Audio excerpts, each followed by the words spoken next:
So at the time of recording, and it's definitely been decided by now, there's an election going on in Tennessee, representative special election, seeing whether this Matt Van Epps guy is going to get elected.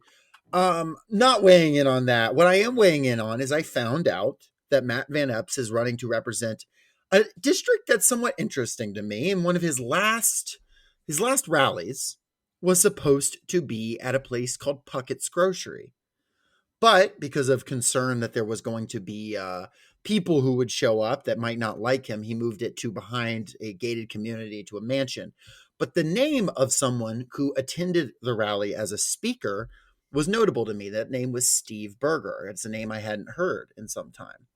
So I clicked the link in the ProPublica article talking about it, and I found out this Steve Berger, well, and he actually has recently opened up a 6-bedroom, $3.7 million townhouse a few blocks from the US Capitol as sort of his base of operations for his ministry, where he's living. He's a former pastor of Grace Chapel, which is a mega church in Leapers Fork, Tennessee, and also the place that Bill Lee, governor of Tennessee, attends for church.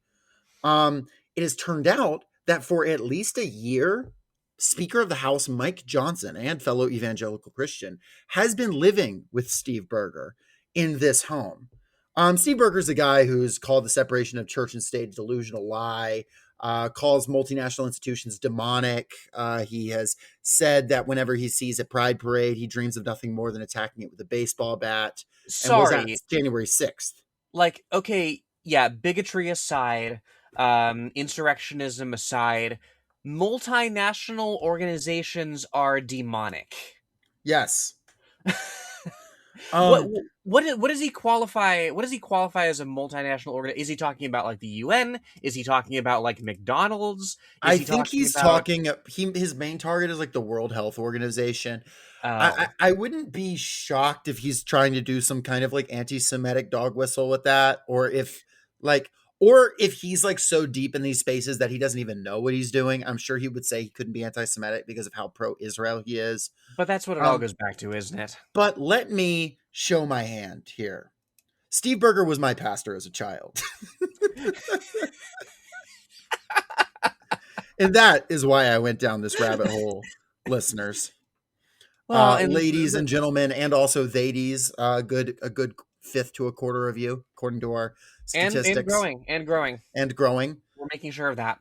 Um, my pastor as a child, I attended Grace Christian Academy in middle school and early high school, which is the school that is inside the church, Grace Chapel itself. Steve Berger was on the board of that school. He was the lead pastor of that church. I met this man multiple times. This man came to football games and watched me play football. He Uh, looks like a football coach.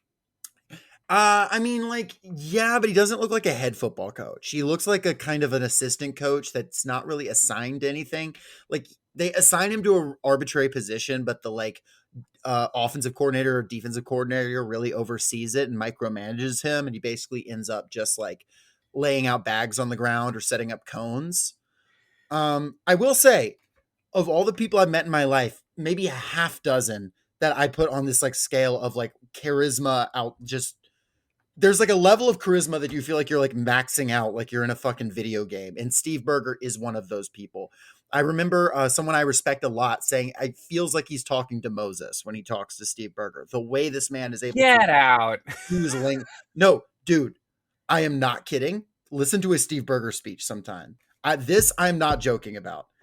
There is most of the time I make fun of evangelicals and I say they can't talk, they can't whatever. Steve Berger, uniquely powerful individual. So when he got pushed out of his church in 2021, I knew this motherfucker would be back, but I did not know he would become roommates with Mike Johnson.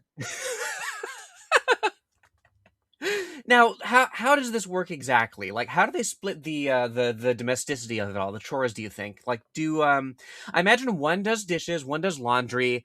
Maybe, do you think Steve Berger switches off like monitoring Mike Johnson's kids' masturbation habits? I mean, that would be remarkable. ProPublica did like film their house a lot, which is pretty funny. And apparently Mike Johnson lives in the basement. He has like a basement apartment situation.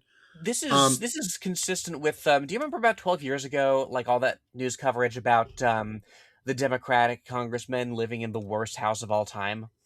oh yeah, there's still like the awful frat house. Who was it? Was it like Schumer and some other guys? It was Schumer, yes. It was Dick Durbin, and it was Representative George Miller from California. I have no idea who he is. Unbelievable. I love Mad Max. Thank you for that, Representative. But I like you as Tarman in Death Stranding Oh, too. wait. Oh my God. So and I could go into it, but the guy who funded it is a car salesman named Beeman, who I have also met and knew, who went to my church. You're just making Um, up names now. I'm not kidding. Look it up, Lee Beeman. The ProPublica article on this is really good. If I remember to, I'll link it in the show notes. And if not, comment, hey, you forgot to link it in the show notes, and then I'll link it in the Oh show my notes. God. Do you know who else is named George Miller? No, Filthy Frank. no way. That's his legal name. I cannot believe this guy was a YouTuber who was first a edgy YouTuber and then a reformed, apologized for the edgy YouTuber, a Mhm. senator from California, and directed Mad Max, and Welcome to was the Congress House, motherfucker. not to mention, was Tarman in Death Stranding too. Real versatile guy. Mm. We should all strive to be more like him. All while having one of the least versatile names. You could almost like multiple people could have that name. It's so generic. Um, Crazy to imagine. Anyway, I just had to start the show off with that because what the fuck? Why is my life the evangelical Marvel Cinematic Universe? Well, that's the thing. Like it's for as big as the community is, and as powerful and vocal as it is also quite insular, and with that insularity comes a degree of there's fewer degrees of separation, I find, right? Like it gets tighter and tighter the more insular it is. Of necessity, because like you have to have certain people on speed dial. You have to be in close contact with people who know where the bodies are buried. Speaking of the bodies being buried, I'm not alleging anything, but look up the Grant Solomon case at Leapers Fork, Tennessee, Grace Chapel. Just saying, follow that court if you want to. Anyway, that's not what we're here to talk about, but just kind of interesting that these like networks are operating of just like fucking nebulous, annoying people. Like the most annoying people in the world, and then also Steve Berger, who's like really, really good at talking, but then he ends up like divulging into like stuff about attacking trans people. I remember once. I'm sorry, I meant to get off this topic. I remember once he gave an anti-gay sermon, and he like hyped up for weeks. He was going to give an anti-gay sermon, um, which was like okay, whatever. What? Yeah, Um, because what new territory can you tread with that? well, not much, except he brought a reformed gay guy on stage with him. That let me tell you, it wasn't giving reformed gay. Let me just say. Um, and Steve Berger, because he said he was afraid for his life for speaking out against gay people in Leapers Fork, Tennessee, wore a bulletproof vest on stage. And I remember thinking that was so fucking funny. Even then, like, even as a child in the church and like fully buying it, I was like, is there someone here to shoot him? I don't think No, so. I mean, it's theater, right? You have to give when you're one of these reactionary leaders, you have to give the appearance that these people who are like morally degenerate and like in every way, like, degraded from like the ideal, right? Somehow, yet they are still like nefarious and scheming and able to get one over on you. It's the lions and scavengers bullshit. So, like, yeah, him wearing a bulletproof vest totally makes sense because that's the image that he has to conjure in his followers' heads. I remember him saying, I know there are protesters outside. Listeners, there were no protesters outside. I want to tell you, this was Leapers Fork, Tennessee. Like, there were no protesters outside this church. There were, I'm sure, people in town who disagreed, but they would not have fucking wasted the daylight going to stand in this man's parking lot. Like, come on. Anyway, sound off if you're interested in me like doing a deep dive into like Grace Chapel and like the crazy shit that goes on there because it's deeply tied to the government of both Nashville and also just to Tennessee more broadly. So if that's something that interests you, we could do like a special episode on that. Anyway, speaking of people who did need a bulletproof vest, Yes, so to arrive at what we're discussing this week, there's been another DC shooting. There's been a bunch of those in just the past year. And this one had a couple of National Guardsmen as the target. I believe one of them died, the other did not. But Well, one Blue, is still in critical condition at the time of this recording, so very well could die. yeah, yeah, Um, still they're still working on that. And Blue Sky, like Twitter, like socials have been aflame about this because it's um it's timed very interestingly, right? This particular occasion, because Trump was just talking about, okay, these we have to like pause visas because like people are coming in that are dangerous, the usual racist nonsense. And then out of the blue, here comes this: the suspect is in custody. He has actually made his first court appearance today from his hospital bed. A guy who used to work with the CIA in Afghanistan. well, hard. Let me give you some details on this fella. Folks can draw their own conclusions. I don't feel confident making a call because what I'll say now at the top is you could believe the conspiracy. You could also believe, hey, we trained a lot of people to kill from a very young age, and sometimes they kill people.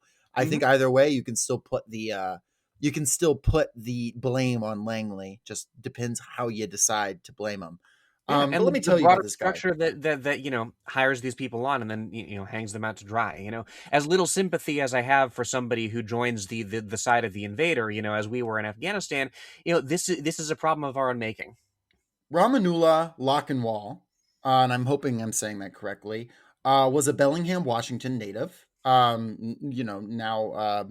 under arrest.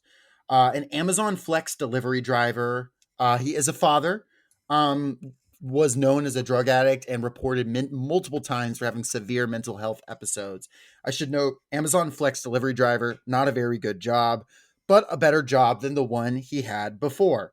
That's the one where like you're running deliveries out of like your personal car, right? Yes, it's like, hey, um, being an Amazon delivery driver sucks. How can we make it worse?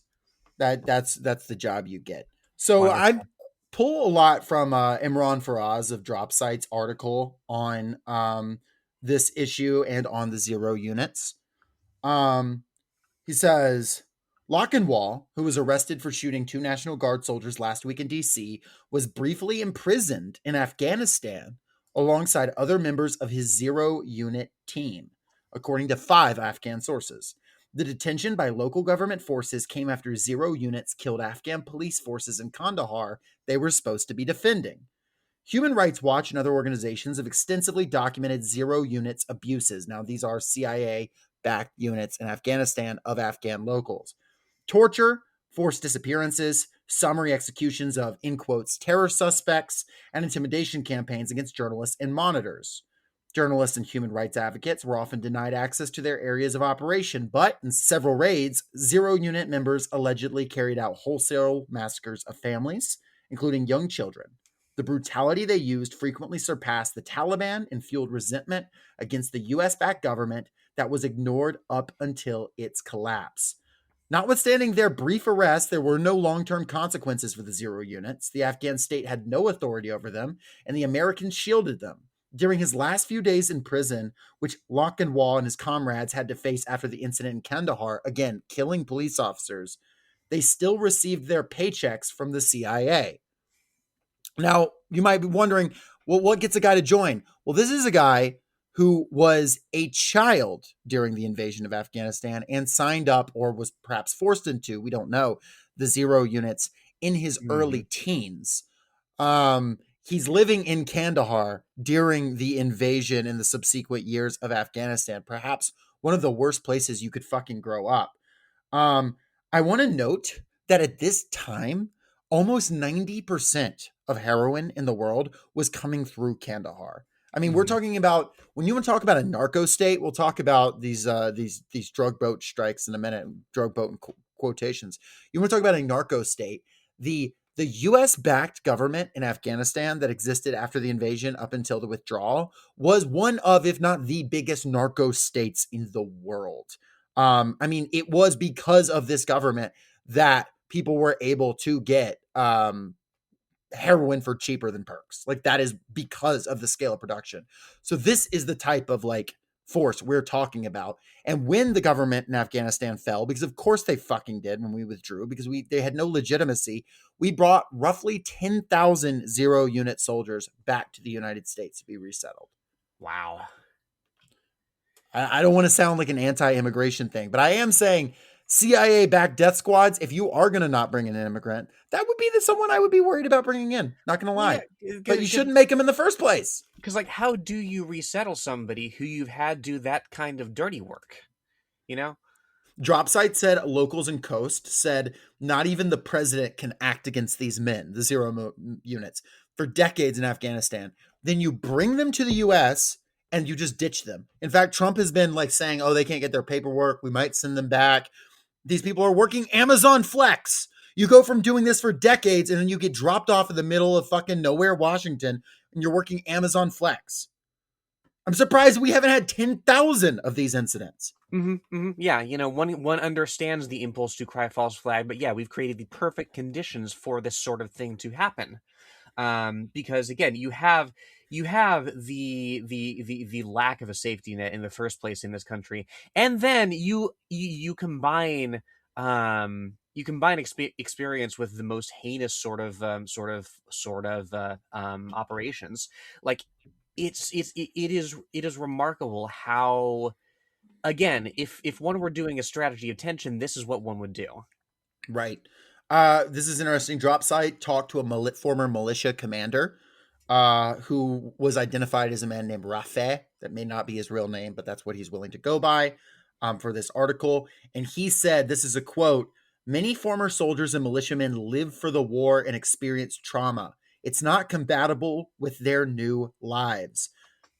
They feel their allies have abandoned them. Many still don't have documents while their family members are forced to hide themselves in Afghanistan. They are literal time bombs created by the Americans themselves. And then when one of those time bombs goes off, then it's a pretext to crack down on the whole edifice of trying to get people resettled. Exactly. So, fucking, you have all these people going off about, oh, it's Afghanistan culture. Fucking Stephen Miller, everybody's favorite guy, took to social media to say, like, these countries are collapsing. You import the third world, you become the third world. It's like the only culture you are importing by bringing these guys back is the culture of Langley, is the culture of the Pentagon, is the culture of Washington, D.C. Like, you cultivated child soldiers, you put guns in their hands, you taught them to fight. You ran the heroin market, and you, by the way, killed tens of thousands, possibly hundreds of thousands of Americans with that heroin. And now you just like ditch them in the country, and now you start fucking saying, oh, well, actually, we might deport them again back to where they will certainly face death in Afghanistan. Yeah, God. like And people see, I fucking pop off. I didn't know some of these people were picked up as kids. They never even had a shot. Yeah, Jesus Christ. exactly. There was I forget the man's name, but a few months ago, there was one of these exact same guys died in a shootout with police. You can watch the video. The guy gets pulled over by the police, and he just starts ranting and saying, "I can't get a driver's license in this stupid country. I can't get a job in this stupid country. He said, I should have joined the Taliban." And then he pops one of the police officers, and the other one kills him. It's fucking crazy. Like, and there's thousands of these guys, and I'm not trying to scaremonger about it or whatever. Like I don't think these guys should be deported either. Like, Afghanistan shouldn't have these guys inflicted on them. We inflicted these guys on Afghanistan for long enough. I don't know what the policy solution to something like this is, but it certainly isn't fucking what Donald Trump has done, which is he has temporarily paused migration to 19 countries, a full pause on Afghanistan, reviewing all green cards of everyone from Afghanistan, as well as other countries that have nothing to do with it. And Jesus Homeland Christ. Security Chief Kristi Noem just urged Donald Trump to impose, quote, a full ban on every country that's flooding our nation with killers, leeches, and entitlement junkies, end quote. Now, I don't know how you legally classify a killer, leech, or entitlement junkie, but, Chip Roy of Texas, Republican representative, said, we know the solution. Stop importing Islamists. Deport Islamists. Rep. Mary Miller of Illinois said, deport them all now. And Senator Tommy Tuberville of Alaska said, we must, all caps, immediately Alabama. ban all Islam immigrants, not Islamic, all Islam immigrants, and deport every single Islamist who is living among us just waiting to attack. Again, like, that anybody could say that sort of thing when there's a fucking Crusader tattoo guy in the Pentagon. Yeah, and we'll get to him.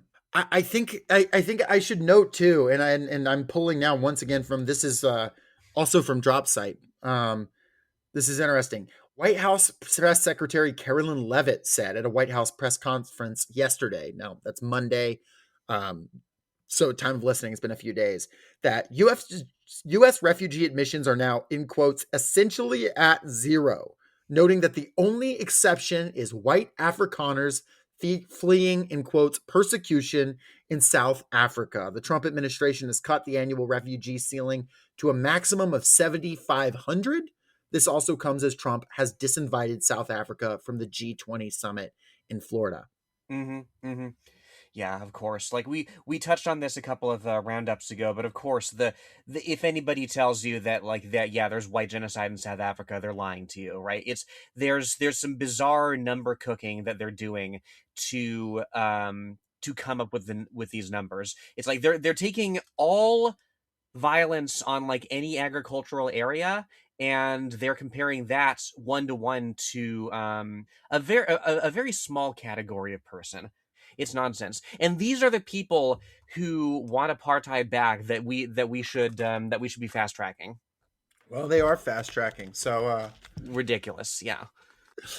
anyone else? I'll take the Ukrainian refugees. I'll take the Somalian refugees. I'll take Afghanistan refugees. I'm sorry, not sure I want the Afrikaners. Well, Lenore, what are our thoughts on like? I mean, we've given our thoughts, but like, I don't know. How do we combat this shit? Because of course, people see a couple National Guardsmen getting capped, Hmm. and they're like their natural instinct is going to be horrified, and they're going to fall into this. Well, how do we combat this shit? I mean, exactly the way that you described it. You know, this is somebody who came from a background where they were steeped in the worst possible imperial violence, and it's the sort of thing that U.S. empire cultivates.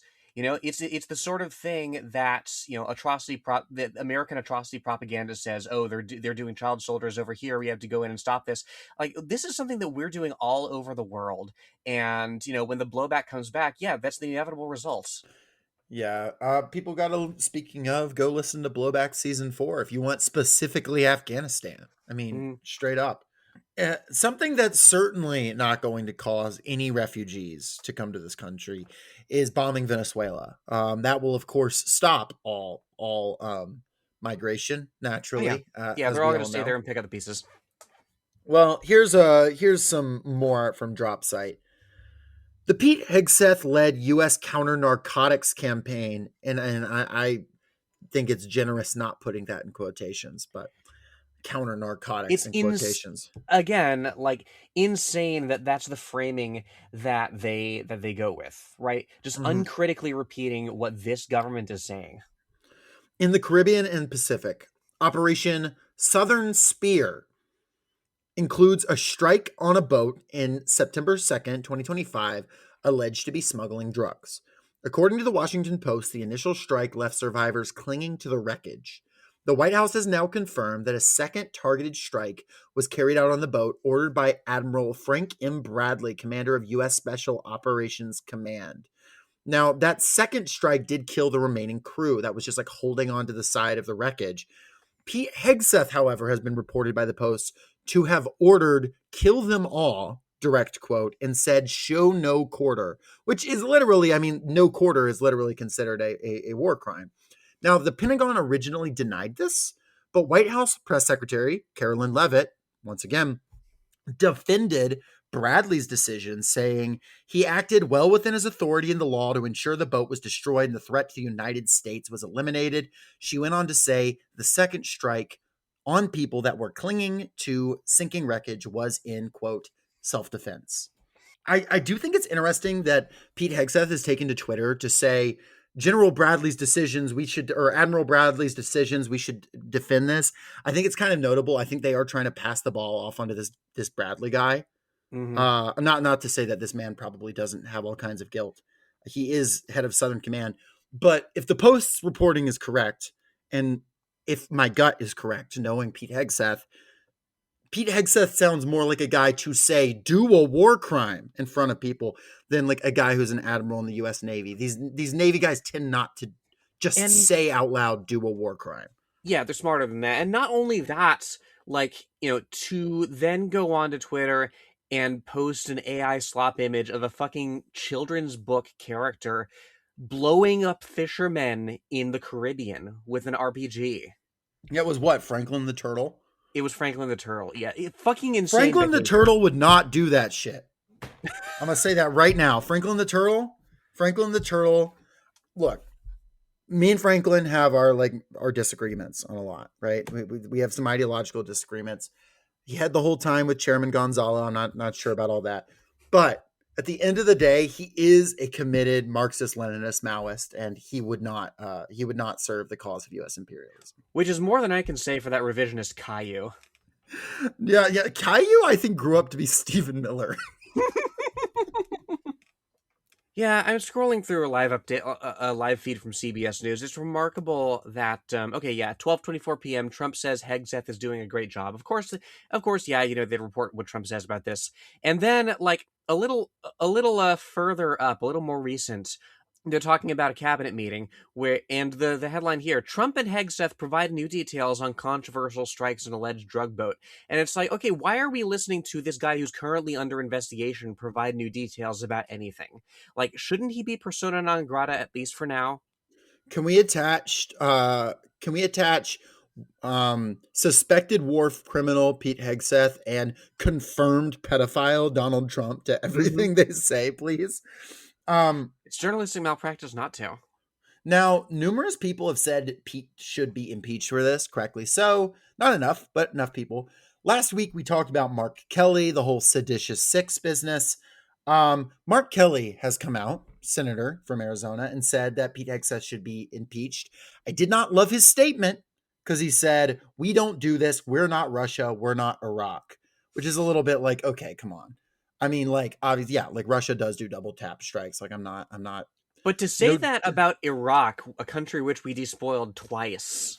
yeah, saying we're not Iraq is weird. It's like we're like ostensibly allies with the Iraqi government. We created the current Iraqi government.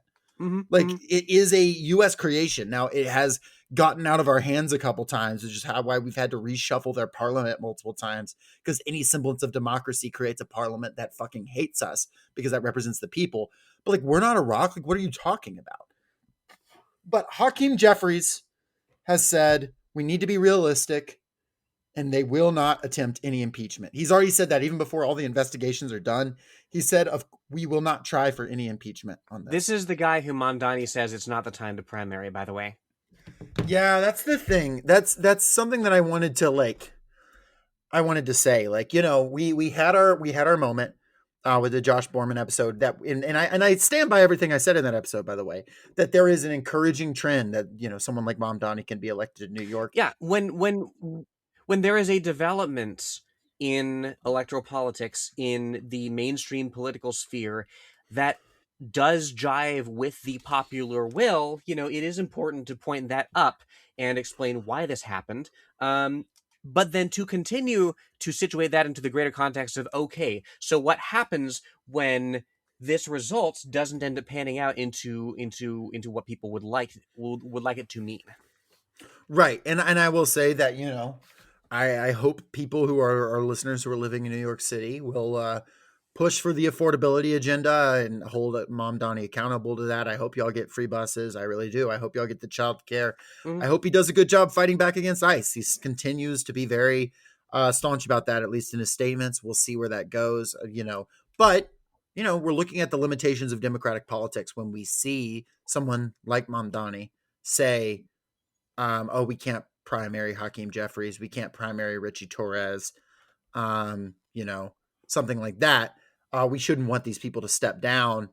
Richie Torres especially was crazy that he would defend him, but Mhm. but even and I understand Hakeem Jeffries is very powerful, but also like it's Hakeem Jeffries. It's the guy who posted the picture of himself holding a baseball bat and said like we're coming for you, Donald Trump, and he looked like fucking like a Peanuts cartoon character. Like he isn't that scary, you know? What is it? When did that happen precisely? Was that last year, like after the elections?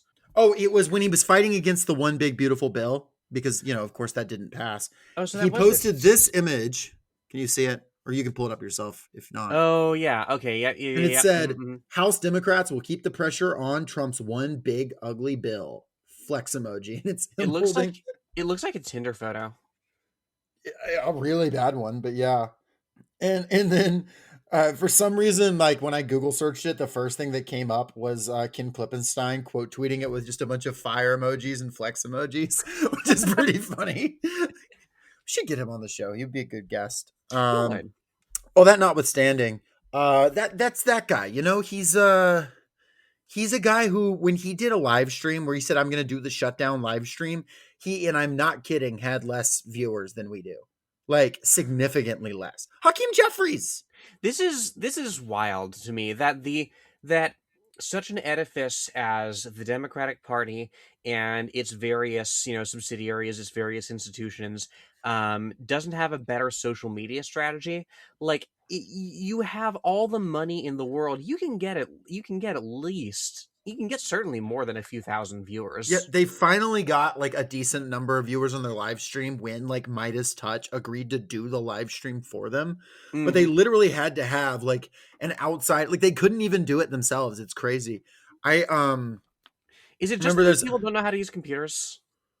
I don't know, like Hakeem Jeffries is like not that old.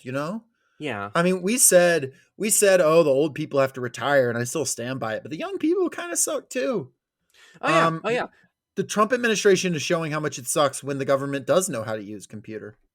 Yeah. I I mean, mean with that's the AI thing. Like images. all the current day old people were once young people, That can't be true. All of them? pretty sure. Was Nancy Pelosi ever young? Well, no, she is the one exception. She crawled out of a swamp somewhere. That's true. There is that picture of JFK checking out young Nancy Pelosi. Have you seen that? Oh god. Yeah, it's an interesting look that up. I'm not kidding. Oh god. I've I I've never once felt sympathy for this woman. but but look at her fucking expression. Holy hell. 1961. That's the face of somebody who, like, Kennedy has just told her something that she cannot share with anybody or else risk ruination. Yeah. Holy He fuck. he told her the orders the Pope gave him. The he told her the orders that he was under from the Pontifex himself. This has been the Know Nothing Shelf. This has been the Know Nothing Shelf. Um, so yeah, but we're to bring it back to topic. Um, there is of course, we need to continue to criticize these strikes. However, I will say people like Mark Kelly and whatnot who are saying this is un-American. I wish I could agree with that sentiment. I Mhm. genuinely do. I wish this was a crazy out of nowhere thing that's never happened in American history before, right? Like I wish I could say that. What is crazy is the Secretary of Defense slash Secretary of War saying the words do a war crime, essentially saying show no quarter, which is literally a Mhm. reference to a war crime. That's crazy. That doesn't tend to happen. But the double taps, I mean, Obama did fucking double tap strikes all the time. All the time. On fucking weddings, he was doing double tap strikes. On Afghanistan, where we had child soldiers, who some of them we brought back to our country, and then they kill people. Crazy how that works. It is remarkable to me that anybody can still say, yeah, like blowing people up arbitrarily is not something that we as Americans do. Come, you have to be so detached from reality to even begin to hold that position. And I don't, I. I don't know that the clock hasn't run out on, like, converting people from that. I think we just find normal people at this point. Well, Mark Kelly surely doesn't know any better. He merely flew 39 combat missions during Operation Desert Storm. Mm. Okay, so he knows what's American and what's not when it comes to death from above. Yeah, he's like, we would never do this kind of thing. Maybe that's why he said that's something Iraq would do. Maybe he was confused because he was doing it in Iraq. I Hmm. understand. Hmm. Understand how that would get mixed up. To be Yeah, clear, I'm Iraq. sure Saddam did have double tap strikes. That's why we were friends with him back. Hmm. Hmm. um, well, don't worry. They're fighting drug smuggling. They are by pardoning Juan Orlando Hernandez. That was fucking insane. I saw Ben Norton talking about that. God, how again? If you're paying attention to the news, like, how do you even? I don't under. It is hubris. It has to be hubris, right? How they can say this with one side of their mouth and then pardon this guy with the other. If there has ever been a time, I mean, like, the US has always supported drug trafficking all over the world, especially in our hemisphere. But, like, it could not be more clear that the fight is not against narco terrorists, whatever that means. The fight is we want to control all the narco terrorism that happens. Like, Hmm. any fights against so called cartels are either one, just them calling Venezuela a cartel, or Colombia now, or two, it's a cartel that is not answering directly to like US intelligence. That's it. That's the entirety of it. Juan Orlando Hernandez was convicted for like how many fucking pounds of cocaine was he carrying? So I have here a document from the Department of Justice dated 26th of June 2024. So this was like a year and change ago. Mm-hmm. Uh We were in the middle of the 107 days. yeah, yeah. We were early in them. This press release headlined Juan Orlando Hernandez, former president of Honduras, sentenced to 45 years in prison for conspiring to distribute more than 400 tons of cocaine and related firearms offenses. I didn't even know there was that much cocaine. I mean, that's great, but what are they going to do after one of our parties? You know, that's just enough for maybe a single workers lit party. After that, yeah, no. Fucking that's 4.5 billion individual doses. That's enough to essential that's enough to get more than half the world high. Mm-hmm. Mm-hmm. God. And you know, this Trump pardoned him and has thrown his support behind Nasri Asfora of the right-wing National Party in Honduras, who it seems just won the election narrowly in Honduras. Insane. It does look like there's going to be challenges from the Liberal Party, but Nasri Asfora does seem to have won. It's a very similar situation to what happened in Argentina, which is Donald Trump threat endorsing a candidate, already pretty inappropriate to do, and of course, but then threatening to withdraw all U.S. aid, and you know, at a time of increasing war footing towards Latin America, treat Honduras as one of the enemy bloc. You know, and this is no idle threat, right? You know, it was just Venezuela. Now Colombia's got thrown into the mix. They are willing to throw other people into this mix. So blackmailing the people of Honduras. And you know, the Libre Party that has served for the last few years did break the two-party duopoly. Folks don't know Xiomara Castro was the wife of Manuel Zelaya. 2009, he was president and he was overthrown in a U.S.-backed coup in Honduras that delivered the right wing National Party to power in the first place. Um, so I was doing some reading about you know, the feelings on the ground around the Libre Party. Obviously, this influence by Donald Trump is a big part of it. But there's also real like grassroots frustration on the ground in Honduras about like the limitations of what this like left wing party was able to accomplish, or rather what it was not able to accomplish. I find this interesting. This is from Juana Esquivel, a member of the coordinating committee of the Tocoa Municipal Committee. We found that in the short time they had generated a lot of frustration among the population because there was no clear government plan, no clear roadmap for where they were going to lead us, especially in structural solutions to the major conflicts affecting the population. This is from someone who was, again, Tocoa Municipal Committee involved in campesino land struggles.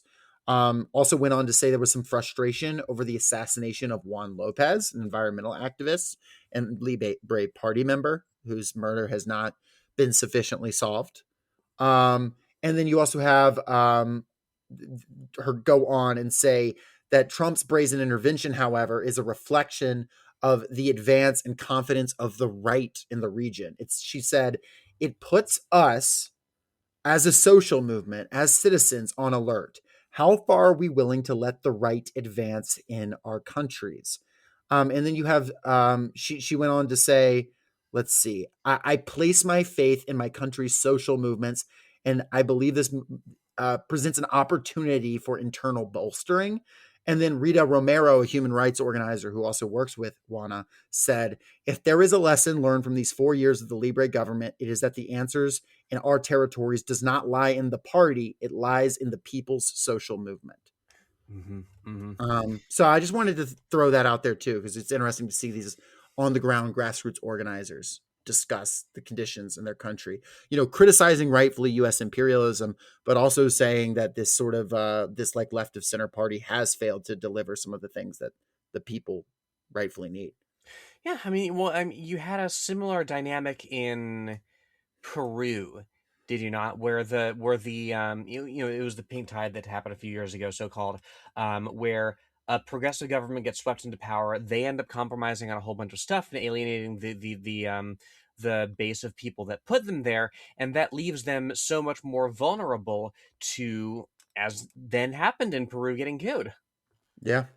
Which is fundamentally different from what we're going to see in Venezuela. I think if and when intervention there ramps up, I think there's a much stronger apparatus undergirding that state, precarious as it is. It's tough to make predictions, of course. Multiple sources have reported that last week, at the time of this recording, Donald Trump had a conversation with Nicolas Maduro personally on the How phone. do you have a conversation? Like, if you're in the position of Nicolas Maduro, if you're in the position of any country targeted by how do you have a conversation with Donald Trump in the first place? Like, Well, I'm not criticizing Maduro or anybody at all. You are where you are as your country is, like, head of state, as your chief diplomat and whatnot. But how do you look somebody in the eye who is at the head of a globe spanning monster that can swallow you whole? according to sources, and Trump did confirm that they spoke in his own interviews, but apparently Trump said, "Hey, like you have to step down," and he was like, "Yeah, no, fuck you," and that's basically how the That's conversation went. the correct answer. But apparently the U.S. offered Maduro like you can step down and become one of our like people who live in Miami forever, and like a fucking McMansion, like one of those offers. Just Um, like a stable of, like, heirs to the Ottoman throne that the Byzantines kept around. yes, essentially like that. Yeah, you can go chill with Juan Guaido. Um, What's he doing these days? I- Getting thrown out of restaurants, I expect. Probably. We're about to become president. No, they're done with him. They're moved on to this Manchado lady. But no, yeah, apparently he said no, and it's like, okay, well, strikes. I mean, and there's already suspicious fires that have broken out or in oil refineries across Venezuela. Trump said covert operations had begun, so no reason to think that isn't us. Um, we're gonna see. On the one hand, does the U.S. have the horses for a fucking boots on the ground invasion? I don't know. On the other hand, the U.S. has proved itself quite competent at not creating new governments, but smashing governments from the air. But on the other hand, what was the last time the U.S. fought an army with an air force? Uh, I don't know. I mean, it's not a air force of the U.S. on the United States scale, but I mean, I can't help but think like I don't know, like the U.S. wasn't able to like unseat Ansar Allah last year, so like maybe And not. this is at one point when they offered Yemen everything, right? Recognition of the Ansar Allah government, an end to backing of the Saudi genocide on them, and they said no because they understand, sometimes solidarity means, yeah, you have to shoot the hostage and buckle down and continue to commit to internationalism. Well, not to mention that they just rightfully don't trust the United States' promises, right? Well, literally. Because Plenty of why the fuck would you, after yeah. after everything we've pulling out of the deal with Iran, that it is remarkable to me that, I mean, people. I've talked to people who criticize like countries like Cuba that have like a one party state, and it's like, okay, like, would you rather have a state that is more or less united in its aims and its approaches to things, under a democratic framework, or would you rather have a state that can swing wildly in its priorities and investments depending on which pack of goons is in power? Right. And I also say, like, Venezuela, obviously, part of this push against Venezuela is also part of the long-term game to destroy the Cuban revolution as well. Uh They've literally said that, after Venezuela comes Cuba. yes. And I mean, it's remarkable that Cuba does continue to resist in the face of everything, and that is a whole separate conversation, but it's an important one. Um, and I don't know what's going to happen. I wish I could sit here and say the Venezuelan military will overcome. They'll be able to smash the United States military. I could say that about China. In a war with China, I could feel fairly confident to say that. I don't know that that's the case because Venezuela is not nearly the size of the United States. It does not have our industrial capacity. It is not a country that spends most of its budget on war. It's just not. That said, I do know that this will not go well for the United States. I know their idea that, oh, we're just going to turn Venezuela into a fucking paradise where we can pump a bunch of oil all the time. I don't think that's going to happen because even a few dozen people could fucking mess that plan up. Check out what happened in Yemen. Let's talk about Yemen. What happened in Yemen when they tried to, like, turn that into a wasteland that you pump oil out of? Turns out very cheap drones can blow up pipelines. You know, and Nicolas Maduro is telling people right now in his national speeches to read Ho Chi Minh. He's going live on Instagram and reading Ho Chi Minh. I'm not kidding. You can follow him on Instagram. That's Like, incredible. I'm doing that so you right know what I now. mean? Like, yeah.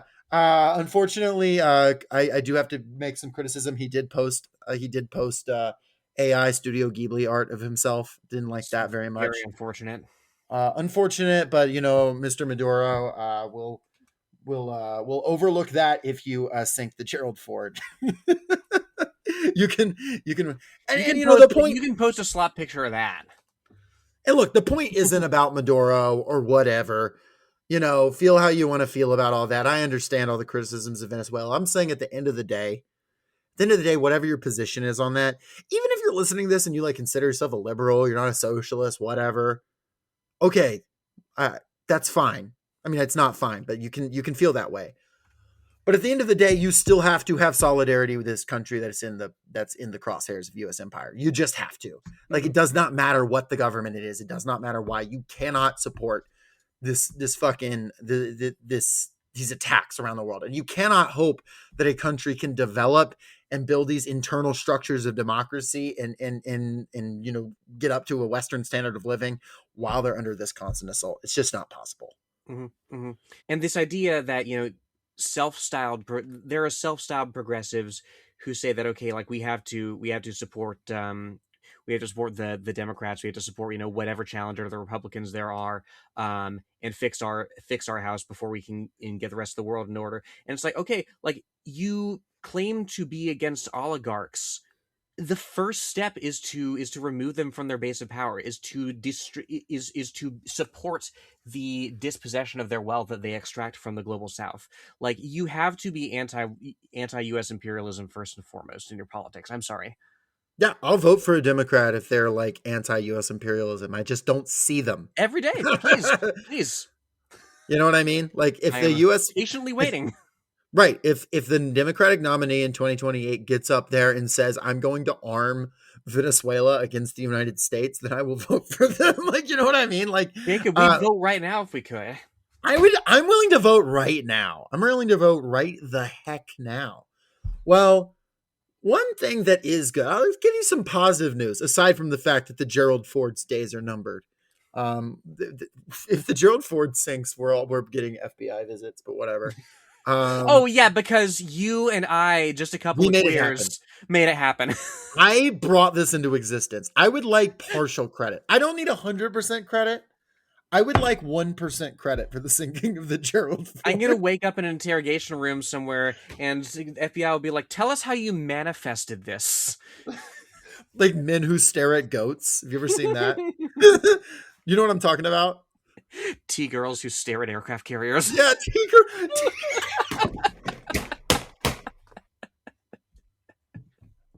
Listen, it used to be my job to stare at aircraft carriers. I've had some practice. T-girls. Leave all this in. Yes, I'm sending that in our group chat without any context. I mean, that describes a good number of people who play Azur Lane. I'll tell you that for free. Well, yeah, average Hearts of Iron fan. Well, I've got some good news, Lenore, to finish us out here. Please. Starbucks has been ordered to pay more than $38.9 million for widespread violations of New York City's Fair Workweek law, including $35.5 million in direct payments to 15,000 workers and a $3.3 million civil penalty. So basically, you worked at Starbucks, you get $50 for each week you work from July 2021 through July 2024. Depending on how many weeks you worked there, that could be a pretty decent chunk. Not Mm-hmm. probably not as much as you deserve, but still. Investigators found that the company denied its employees stable schedules, cut hours unlawfully, and retaliated against employees who refused last minute changes. Full time status was denied arbitrarily as a way to keep out of paying benefits. And here's the part that I really like. Here's the part I really like. And here's the part that made me want to put this as our good news. JC Anderson, spokeswoman for Starbucks, said, if Starbucks has to pay, this is a roadblock for every employer, and many more may have to. Imagine, JC, don't threaten me with a good time. God, the wasteland, the terror. Of having to pay your employees $50 extra a week. Oh, Um, but in what the ABC News article does that I just quoted from gets into as well is that this isn't possible without the level of organization Starbucks has undergone for the last few years. yes. They don't point it up as much as they should, but they do point up that literally you have striking workers that are rallying outside the headquarters as this announcement comes down. They're even able to get, had some criticism earlier, but Zoran Mamdani did go stand with them and say people shouldn't buy Starbucks. And that is meaningful when there is a court decision in New York City. It is meaningful that a union is strong enough to have that kind of sway over a powerful politician. Mm-hmm. And you have, at least lip service being paid from other politicians as well. I believe Senator Bernie Sanders also put out a statement supporting the Starbucks union during the strike. I'm not sure if anybody else has, maybe some other municipal politicians, but what I'm saying is this level of organization that Starbucks has undergone over the last few years, this union drive that has been attacked and attacked and attacked, that's been mocked relentlessly as, oh, blue-haired baristas, whatever. That's been people saying, oh, you already have good benefits, why are you whining? Starbucks that for a while tried to tie the Starbucks union to Hamas. I don't know if you remember that one. That was an interesting. What? Yeah, it was they put out a statement in solidarity with Palestine, and they tried to say where are they getting funded by? Could it be Iran? Could it be Hamas? Just Certainly, anything they're not getting funded by Starbucks to the degree that they need to. right, anything to keep them from I love the idea that the mullahs and in Iran they're all sitting around, they're plotting, and they're like, how are we going to bring down the West? And the supreme Somewhere leader. somewhere below Gaza City, there's a tunnel with a big room with a big map of fucking there's mermaids all over the United States, and they tap this one and they're like, this one, the coffee machine's gonna go out in this one today. Yes. No, the supreme leader of Iran, he stands up and he's like, I've got it. Send $300 on Venmo to the Starbucks union. The West Well, shall fall. The great and Satan is cooked. well, and speaking of great Satans, how anybody can take Starbucks workers to task for striking for Starbucks, they've got insurance, they've got benefits, they've got this, that, and the other that other food companies do not. Sure, Sure, whatever, right? That does not mean you have to be grateful to them when they take away the mats that you stand on to, make your back hurt less when you're fucking on your feet all day. That does not mean you have to be grateful to them when they take away the ability to tap via a card, to tip via a card, thus cutting drastically into your tips when your store goes union. These are things that Starbucks has done. They have negotiated in bad faith, as we said a couple of episodes ago. Like, they have to be held accountable for the very real shenanigans that they're pulling. I don't know what people expect.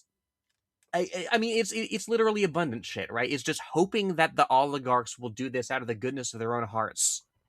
Well, I'll note that also you're not going to get those Starbucks benefits if you're denied your full time, which is what Starbucks was doing in this like case that Yeah. was brought against them. You know what I mean? So like also the benefits that they offer on paper, they're doing everything they can to keep you from actually accessing them. And also, yeah, Starbucks is paying well. They're also making more money than any other coffee chain in the United Mm-hmm. States, Mm-hmm. right? Um, so yeah, the fact of the matter is Starbucks may be paying its workers well, but until it's paying the workers the entirety of the value they create, it is still stealing from them. And when we see a company like Starbucks unionize, one, those wages that they're paying and being forced to pay, you're going to be forced to pay at these other fields, especially if these other fields start organizing. Two, it is building our collective power, not just to win in strikes or in the political arena, but look at what the Starbucks union is doing. Like I said, they are putting out statements in international solidarity. They are not just winning, in the streets or winning in strikes or winning in negotiations. Because of them, there are like payments happening to workers in like courts of law. Politicians feel somewhat beholden to this union that has this level of popularity. The union is able to put out media that people are viewing by very large numbers. And I mean, figures of the movement are like working and linking up with them. Jonathan Melrod, friend of the show, has been working with the Starbucks union and giving them advice on like how to become a fighting union, which is really awesome. They could have drafted. I'm not sure if you could have drafted a better veteran of the union struggle than Jonathan Melrod. When I hear that, I'm like, fuck yeah, the labor struggle in this country does have a fucking future. You know what I mean? Mm-hmm. Mm-hmm. So I wanted to put that out there and say, especially if you're a Starbucks worker, y'all have got a hell of a union. Keep linking up with them. Keep fighting. And if not, if you're not a Starbucks worker, it's a good thing to organize. It's a good thing to plug in. Find a way to plug in, whatever that means for you. Mm-hmm. Facts. Um, Facts. If Yeah. you're not a Starbucks worker, become one. No, I'm just kidding. That's not the message of our show. If you like your Starbucks, you can keep it. I don't know. Um, well, that's everything I had. It's been an hour and 3 minutes too, so that's like a perfect kind of nailed it, not gonna lie. Are we gonna come up with a reason Jen's not here? Well, as I understand it, she's on vacation, like in the Caribbean. No idea what that's all about, but I would watch the space that the Gerald Ford is cruising in, because we've said a lot about us two, the T-girls that stare at aircraft carriers. Um, just saying, I say a lot of things. Maybe it's a smokescreen. And yeah, I'm giving the game away right here because I can be as hubristic as any reactionary administration, but when I do it, it's good. Also, by the time you're hearing this, it's already too late. Jen has already drilled little holes in the bottom of the Gerald Ford. They're so small, you can look for them, you won't find them, but trust me, they're there. Y'all have a good one.